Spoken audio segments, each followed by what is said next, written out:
In today's video, we uncover one of aviation's most chilling, unsolved mysteries. A young pilot's routine flight turned into a terrifying encounter that ended in complete disappearance. On October 21, 1978, Frederick Valentich took off from Melbourne Airport near Melbourne. His destination was King Island in the Bass Strait. The weather was perfect, clear skies, calm winds, but Frederick never arrived.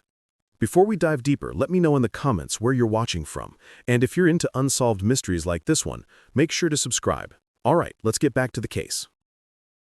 Part 1. The Pilot, 1 minute to 34 seconds. Frederick Valentich was born and raised in Melbourne, Australia. Since he was young, his dream was to become a pilot. He was 20 years old in 1978, focused, disciplined, determined to join the Royal Australian Air Force. He'd logged about 150 flight hours by that point, not a massive amount, but enough to be competent and confident. He'd been flying for 2 years. His instructors said he was careful and methodical. He didn't take unnecessary risks. Frederick was also fascinated by UFOs. He'd read books about them, watched documentaries, talked to his friends about the possibility of extraterrestrial life. He once told a close friend something that would later seem prophetic. He said if he ever encountered a UFO while flying, he would follow it. His friends and family described him as reliable and responsible. He didn't drink or smoke. He took his training seriously. His goal was clear. He wanted to fly for the Australian military. On the evening of October 21st, Frederick prepared for what should have been a routine flight. He was picking up cargo from King Island. The trip was straightforward. Fly out over the Bass Strait, land, load the cargo, and return. The Bass Strait is a body of water that separates mainland Australia from Tasmania. It's about 150 miles wide, known for unpredictable weather and strong currents. But that night, conditions were perfect. Frederick filed his flight plan. He performed his pre-flight checks. Everything looked good. At 6:19 p.m., he took off from Melbourne Airport in a Cessna 182L, a single-engine plane, reliable, well-maintained. He climbed to his cruising altitude of around 4,500 feet and headed south over the water. For the first 40 minutes, everything was completely normal. Part 2. The Transmission, 8 minutes and 30 seconds. At 7:06 p.m., Frederick radioed Melbourne Flight Service. The controller on duty that night was Steve Roby. Frederick's first message was routine, professional. He asked, "Melbourne, is there any known traffic below 5,000 feet?" Steve checked his radar. There was nothing, no other aircraft in that area. He told Frederick there was no known traffic. But Frederick insisted. He said there was an aircraft. It had just passed over him, at least 1,000 feet above, moving fast. Steve was confused. His radar showed nothing. He asked Frederick to describe what he was seeing. Frederick said it was large, metallic. It had 4 bright lights, but he specifically said they weren't landing lights. Then Frederick said something strange. He said the object seemed to be playing some sort of game, flying around him, moving at speeds he couldn't estimate. Steve asked more questions. He was trying to identify what Frederick was seeing. A commercial jet? A military aircraft? But Frederick couldn't give a clear answer. He sounded confused, uncertain. Then Frederick's voice changed. You could hear the fear creeping in. He said the object was hovering above him. He said it was orbiting around him. And then he said something that would become the most famous line of the entire case. "It's not an aircraft." There was a brief pause. Static crackled over the radio. Steve tried to respond. He asked Frederick to confirm what he was seeing. But before Frederick could answer, something happened. A strange, metallic scraping sound came through the transmission. It lasted exactly 17 seconds, a grinding, mechanical noise, like metal rubbing against metal under immense pressure. And then silence. Steve immediately tried to contact Frederick. No response. He called again. Nothing. The transmission was dead. Frederick Valentich had vanished. Part 3. The Search, 11 minutes and 30 seconds. By the dawn the next morning, a massive search operation was underway. The Royal Australian Air Force deployed aircraft, the Navy sent ships, helicopters scoured the coastline. Ground teams searched nearby islands. They covered over 1,000 square miles of ocean and coastline. They looked for any sign of wreckage, an oil slick, floating debris, the airplane's emergency beacon, anything. But they found nothing. No distress signal had been activated. No emergency call had been made after that final transmission. The Cessna had simply disappeared. Investigators reviewed Frederick's flight path. Something didn't add up. According to radar data, Frederick had veered off course in those final minutes. He wasn't heading toward King Island anymore. He was flying in circles, erratic movements, like he was disoriented or following something. The search continued for days. Navy divers checked underwater areas. Aircraft flew low over the water looking for any reflection of metal or debris. Boats dragged the shallow areas near the coast. Still, nothing.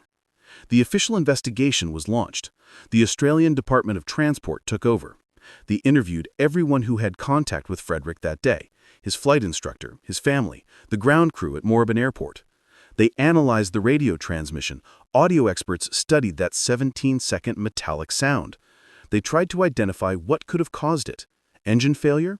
Structural damage? Radio interference? No one could explain it. The investigation took 18 months. They examined every possible scenario: mechanical failure, pilot error, weather conditions, spatial disorientation. In the end, their official conclusion was reason for accident undetermined. They presumed Frederick had crashed, but they had no evidence, no wreckage, no body, no explanation. Frederick Valentich was declared missing. His case remained open but unsolved. But here's where the story gets even stranger. Frederick wasn't the only person who saw something unusual that night. Within days of his disappearance, witnesses started coming forward. People who lived near Cape Otway, the area Frederick had been flying over, reported seeing strange lights in the sky. A farmer said he saw a large green light hovering above his property around 7 p.m., the same time Frederick was making his final transmission. The light moved in ways that didn't make sense. Sharp turns, sudden stops, movements that no conventional aircraft could perform. Another witness, a woman walking her dog near the coast, reported seeing a bright object moving erratically across the sky. She said it was unlike anything she'd ever seen before. And then there was Roy Manifold. He was camping near Cape Otway that weekend. He was an amateur photographer. On the evening of October 21st, he aimed his camera at the sky and took several photographs. When the negatives were developed, they showed something: a dark, indistinct shape against the clouds. The images weren't clear enough to identify what it was, but they showed something was there. The Royal Australian Air Force analyzed the photographs. Their conclusion was inconclusive. They couldn't confirm or deny what the images showed. Roy Manifold never changed his story. He insisted he saw something that night, and he believed Frederick saw it too. Steve Roby, the flight controller who spoke with Frederick during those final moments, gave interviews years later. He said he still thinks about that night. He said Frederick sounded genuinely frightened. Whatever Frederick saw, Steve believes it was real to him. The Bass Strait has a history of strange disappearances. Ships that vanished without a trace in the 1800s, planes that went missing in the 1960s, fishing boats that never returned. Some people call it Australia's Bermuda Triangle, a place where the unexplained happens more often than it should. So what really happened to Frederick Valentich? Over the years, investigators and researchers have proposed several theories. Theory 1 is spatial disorientation. When flying at night over water, pilots can experience something called spatial disorientation. Without visual references, you can lose your sense of up and down. Some investigators think Frederick became disoriented. He might have flown inverted without realizing it. The aircraft he saw could have been his own reflection in the water below. But there are problems with this theory. The weather that night was clear. Stars were visible. Frederick had references. And experienced pilots say spatial disorientation doesn't explain the erratic flight path or the 17-second metallic sound. Theory 2 is mechanical failure. Some experts think Frederick experienced a catastrophic mechanical failure, an engine problem, structural damage, something that caused the plane to break apart midair. The metallic sound could have been the plane coming apart. The silence afterward could mean Frederick was incapacitated or the radio was destroyed. But again, there are issues. If the plane broke apart, there would have been debris, pieces floating on the water, wreckage washing ashore. Nothing was ever found. Theory 3 is a staged disappearance. A few investigators suggested Frederick faked his own disappearance. Maybe he landed somewhere remote. Maybe he wanted to start a new life. The UFO story could have been a cover. But this theory doesn't hold up. Frederick was engaged, he had a good relationship with his family, he was pursuing his dream of joining the Air Force. There's no evidence he had any reason to disappear, no financial problems, no legal troubles, and no evidence he ever landed anywhere. Theory 4 is a UFO encounter. This is the theory that refuses to go away. UFO researchers point to the eyewitness reports, the photographs, the strange behavior of the object Frederick described, the 17-second sound, the complete lack of wreckage. They believe Frederick encountered something not of this world. Some think he was abducted. Others think his plane was destroyed by whatever he encountered. Skeptics dismiss this theory as science fiction, but supporters point out that no other explanation accounts for all the evidence. In 1983, 5 years after Frederick disappeared, something washed ashore, a piece of aircraft cowling. It was found near Flinders Island, not far from where Frederick was last seen. Investigators examined it. The part matched the type used on a Cessna 182. It could have come from Frederick's plane, but there were no serial numbers, no definitive proof. And that raised more questions. Why did it take 5 years to wash up? Where was the rest of the plane? Why weren't there any human remains? The piece of cowling is the only physical evidence ever found, and even that is inconclusive. Frederick Valentich was officially declared dead in 1982, but his case has never been closed. It remains one of the most debated mysteries in aviation history. Over the years, documentaries have been made, books have been written, researchers continue to analyze the evidence, new theories are proposed, old theories are revisited. Some people believe Frederick is still out there somewhere, that he survived and is living under a new identity. But there's no evidence to support this.